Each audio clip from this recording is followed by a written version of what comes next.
Thank you very much. Good morning. Welcome to The Big Questions. I'm Nicky Campbell. Wednesday is the 400th anniversary of the publication of the King James Bible, perhaps the most influential book of all time. So this morning we're asking just one very big question. Is the Bible still relevant today?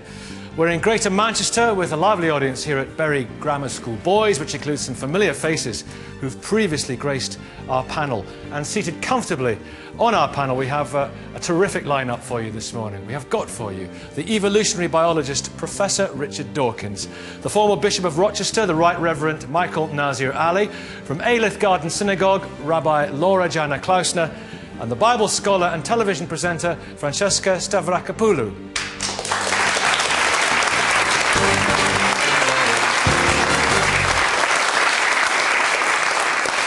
Now, as always, you can join in too via our message board. Just log into bbc.co.uk/thebigquestions and follow the link. King James Bible was written to be understood by every subject in his realm. And over the past 400 years, Christians found justification in its text to depose kings, to free slaves, to chastise the rich, to empower the poor, but also to burn witches and to stone adulterers. But is the Bible still relevant today?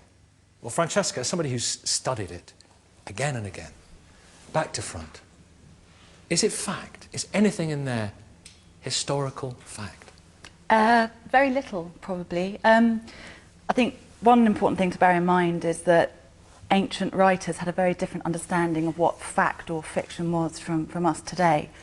It wasn't written to be a factual account of the past. I don't think that's the way in which these biblical writers understood the past. But as a historian of the Bible, I think there's very little that's factual. King David? No. Moses? No.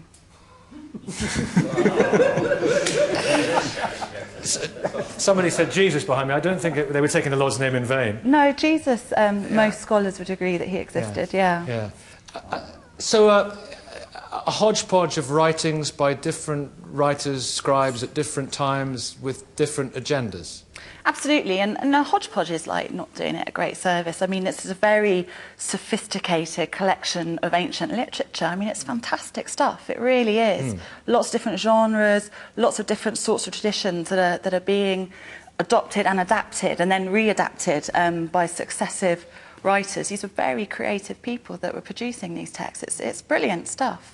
But the sum of it, was it put together somewhat arbitrarily? That's the point I mean by hodgepodge over the years, for a purpose. I mean, the books that are there, why those books? Why not other books? Very few of the biblical books were written to be included in a Bible. Yeah. That's quite a late idea, late from my perspective as a historian.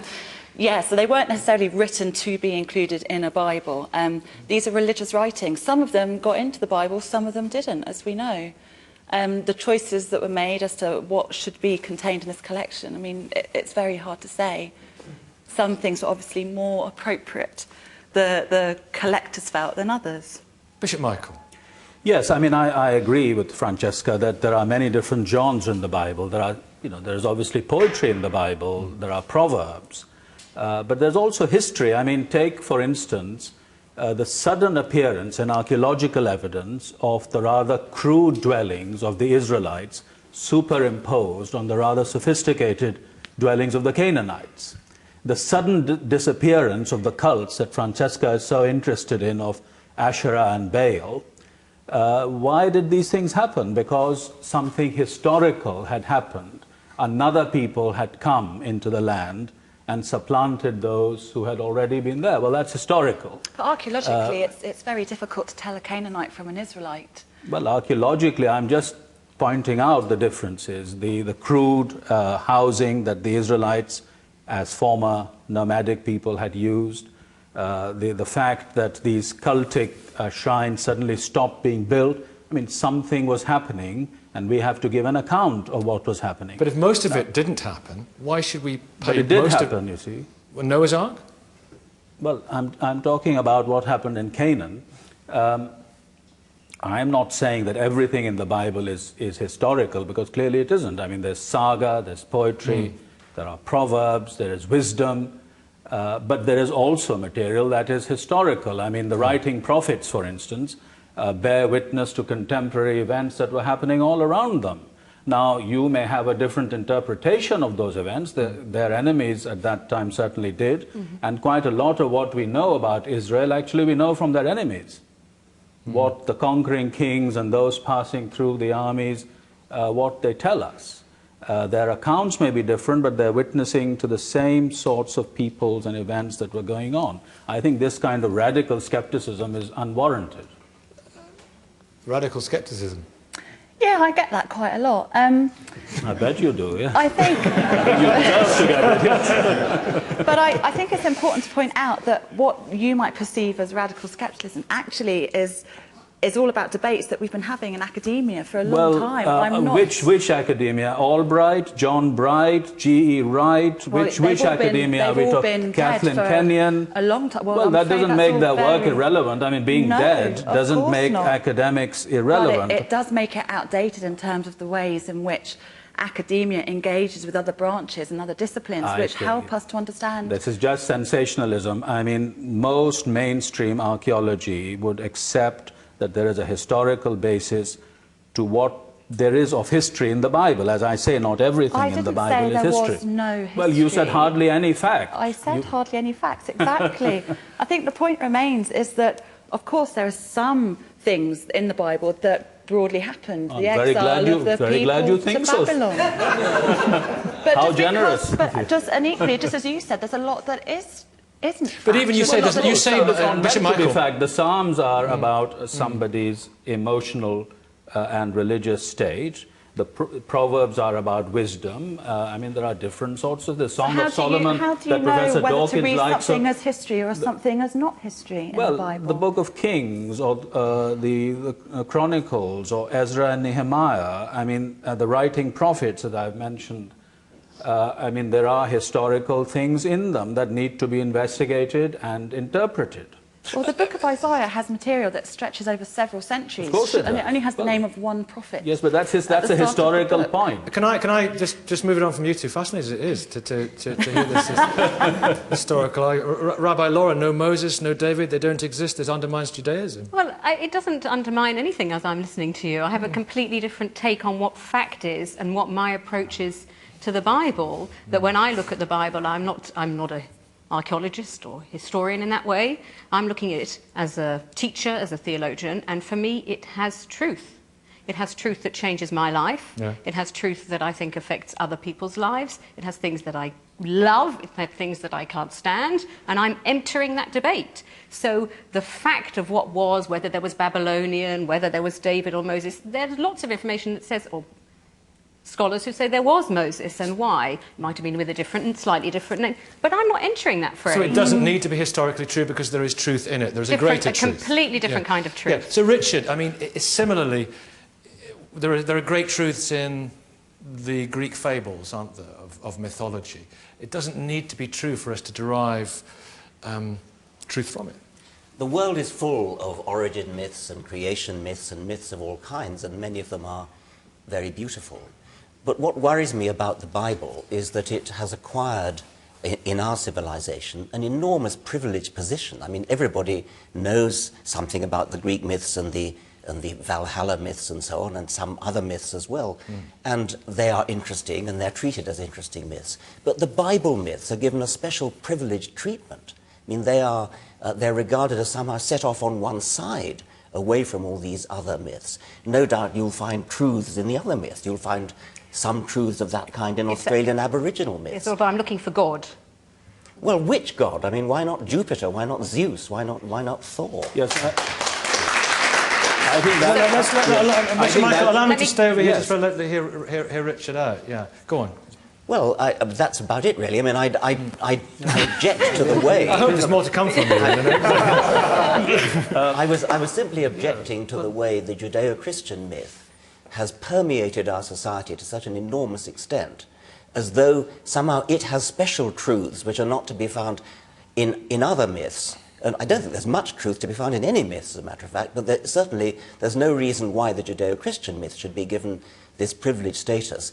And as for it not being literally true, of course, sophisticated theologians and historians don't think it's literally true, but 40%, 45% of the American people believe literally in Adam and Eve, believe literally that the world is only 6,000 years old. I mean, that's a shocking figure, and you can't duck out of it by saying, oh, sophisticated theologians don't believe it. Unfortunately, what sophisticated theologians believe isn't really relevant to what the majority of Christians do believe.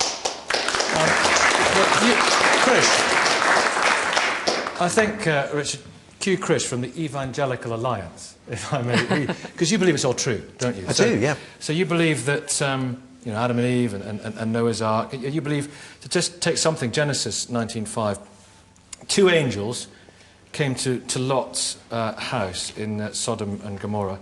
Now, he was the only righteous man in the village, and the locals wanted to know the angels. They wanted to homosexually rape the angels. So Lot offered his virgin daughters instead as an appeasement. Sodom and Gomorrah was demolished after that, and his wife turned into a block of salt when she looked back. You believe that happened? I take my cues from Jesus, who we've already agreed is historically did that accurate. happen? I believe that Jesus believed the Old Testament to be historically accurate. Do you believe that that happened? I believe it happened because Jesus did. But I don't think Nikki, we know whether Jesus believed it happened or not. Jesus- And I believe that appalling, horrendous, horrific story was talking about obedience to God and various other things. It was not about you know, is it literally true, and you know, should we believe it? And we have absolutely no idea whether. But he was the most believed it righteous was man in the true. village, and he offered his virgin daughters as appeasement. What were the rest like? Well, appalling. But Nikki- but you see, it was written about people by men, and they were usually men, with a certain worldview understanding. I mean, if But you what go Richard to, has identified yes, is there are an awful lot of people in the world who, like Krish, believe it's all true. yes, but I think Chris Yes, but would you also are- say that you the are- most important thing about it, and don't let me put words in your mouth, is that it points to a bigger truth. And you say, well, why should the Bible get privileged status? Is because the other myths that you were referring to earlier have contained truths that we as human beings all resonate to, but perhaps the Bible, taken, opens a window onto truth that has endured, that we see our own human natures spelled out in the pages of the Bible. We can relate to what's going on, and we find a truth that endures. Adrian Thatcher. Well, it isn't even true that Jesus thought that that story was true. I mean, when Jesus refers to Sodom and Gomorrah, he's talking about the hospitality laws, which are being grossly infringed by the behaviour of Lot.